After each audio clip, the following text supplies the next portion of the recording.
Recolonization. Recolonization to some people might seem like something so foreign that it's difficult to understand. And in the midst of people being deported and imprisoned without due process, money being taken away from life saving programs, and national security being thrown out the window, it might seem that there are more important things to address right now.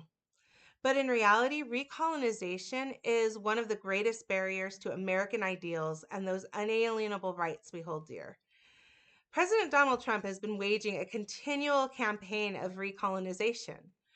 And because of what I learned obtaining degrees in anthropology and social work, with emphasis on the construction of race, Native American politics, and historical trauma, this is one of those topics I feel I need to speak out about. Yesterday, Donald Trump crowed that he is bringing back Columbus Day, pretty much just to stick it to the Dems and placate his base. And though it may seem trivial to some, I'm calling it out because this pattern of recolonization is a way to keep people in the place that he and his base think they belong. The White House Facebook post yesterday shouted, "Christopher Columbus is so back. I am bringing Columbus Day back from the ashes. The Democrats did everything possible to destroy Christopher Columbus, his reputation, and all of the Italians that love him so much. They tore down his statues and put up nothing but woke, or even worse, nothing at all. Well, you'll be happy to know Christopher is going to make a major comeback. I am hereby reinstating Columbus Day under the same rules, dates, and locations as has had for all the many decades before." Let's be clear. Christopher Columbus didn't go anywhere, right? In fact, renaming Columbus Day Indigenous Peoples Day, which didn't even happen everywhere, it didn't leave Columbus out of things. It simply started to acknowledge the full extent of who he was and what he did. It was a way to honor the people who were subjected to enslavement and genocide because of him. And for those who say he was not responsible for what happened after he found the road to the Americas, please pay attention to his own thinking as he wrote in his journal on Friday, December 14th, 1492. "Here there is only wanting a settlement, and the order to the people to do what is required. For I, with the force I have under me, which is not large, could march over all these islands without opposition. I have seen only 3 sailors land, without wishing to do harm, and a multitude of Indians fled before them. They have no arms, and are without warlike instincts. They all go naked, and are so timid that 1,000 would not stand before 3 of our men. So that they are good to be ordered about, to work and to sow, and to do all that may be necessary, and to build towns. And they should be taught to go about clothed and to adopt our customs." Now, if you're wondering what people mean by colonization, Christopher Columbus just described it. The woke that Donald Trump is complaining about is the result of people like me and so many others petitioning previous administrations to decolonize our thinking.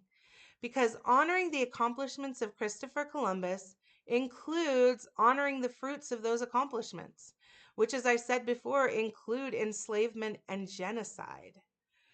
And despite what anybody watching this video may think, I am not a Christopher Columbus hater. I have some very complex feelings about the results of what he and other colonizers have done.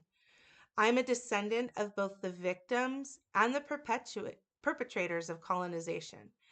And while I do not currently see myself as a victim and hope that I am not a perpetrator, I can recognize the atrocity for what it is without feelings of guilt or a desire for vengeance.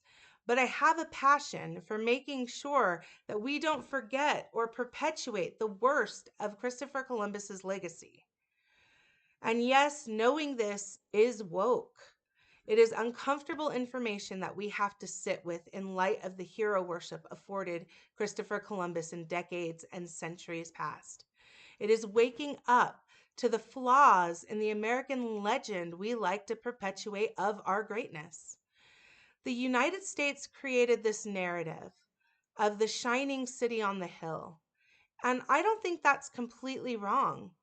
But woke means you understand all of the information and don't get to sleep and dream of that city on the hill untarnished. If we love the United States of America, then we love it with all its tarnishing, but with the understanding that there's work to do so we can shine it up.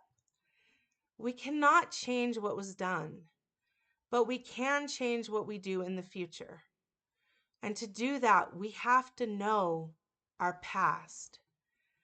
The United States made upward of 387 treaties with Native peoples in our territories, and nearly all of them have been broken.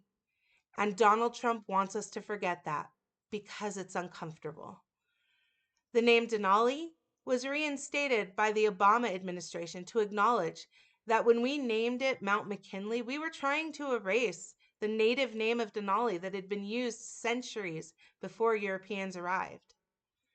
And Donald Trump wants us to forget that and recolonize the mountain and its people. And while there are legalities that allow Donald Trump to change parts of the Gulf of Mexico to the Gulf of America, make no mistake that the intention is colonization. History is messy and complex, and it's filled with beauties and horrors. And Donald Trump just wants us to forget the horrors because for some reason they make his base feel bad. So we can't teach the horrors in schools. That is all recolonization. And I would have hoped that as a country and a people, we would have passed this stage of bigotry. That we would understand that allowing others out from under the thumb of forced colonization would make us all better and will make us all stronger. I believe that we'll reach that place eventually. But first, the United States has to acknowledge the horrors so we don't perpetuate them and so that we don't repeat them.